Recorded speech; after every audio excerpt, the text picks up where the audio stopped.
ഈ ആശാന്റെ കൂടെയുള്ള പണി അല്ലെങ്കിൽ ആ ഒരു സമയത്തെ കൂപ്പിലുള്ള പണി ആ ഒരു അനുഭവം എങ്ങനെ ഉണ്ടായിരുന്നു?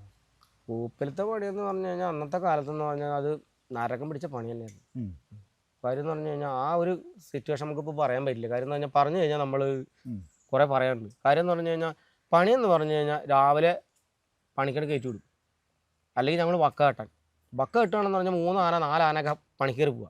പണിക്ക് കയറി പോയി കഴിഞ്ഞാൽ ഇവർ പറയുന്ന സമയത്തിന് ഞങ്ങൾ ഫുഡ് സാധനമാണ് കംപ്ലീറ്റ്, ആനക്കുള്ള ഫുഡ്, പിന്നെ ആനക്കാരുടെ ഭക്ഷണം കംപ്ലീറ്റും ഇത് എല്ലാം നമ്മൾ ആനയ്ക്ക് ഒരു കഷ്ണം മരം കൊണ്ട് കൊണ്ടുവരുമ്പോഴത്തേക്ക് ഇവിടെ ഫുഡും സാധനങ്ങളും കംപ്ലീറ്റ് റെഡി ആവണം. അത് കഴിഞ്ഞപ്പോഴത്തേക്ക് 10 മണിക്കുള്ള ഓല കംപ്ലീറ്റ് സാധനങ്ങളും ഒക്കെ ഇവിടെ റെഡി ആവണം. അത് കഴിഞ്ഞിട്ടേക്ക് 10 മണിക്ക് ആനയ്ക്ക് വെള്ളം കൊടുക്കാൻ നേരത്ത് കംപ്ലീറ്റ് എല്ലാ സാധനം എല്ലാ ടൈം തന്നെയാണ്. കാര്യം എന്ന് പറഞ്ഞു കഴിഞ്ഞാൽ പിന്നെ മുകളിലോട്ട് പണിക്കൊണ്ട് കയറി കഴിഞ്ഞാൽ ഓരോ തേക്കെന്ന് പറഞ്ഞാൽ ഫസ്റ്റ് സി സെക്കൻഡ് സി തേക്കെന്ന് പറഞ്ഞാൽ നല്ല നമ്പർ 1 തേക്കാണ്. ഈ തേക്കൊക്കെ എടുത്തിട്ട് മോളിക്ക് ആന അടിച്ച് കയറ്റി വയ്ക്കും.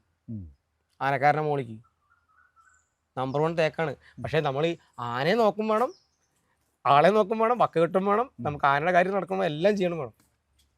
അന്നത്തെ കാലത്ത് ആനപ്പണിയൊക്കെ അറിഞ്ഞില്ല, നല്ല രസമുണ്ട്, സങ്കടമുണ്ട്, പഠിക്കാനുമുണ്ട്.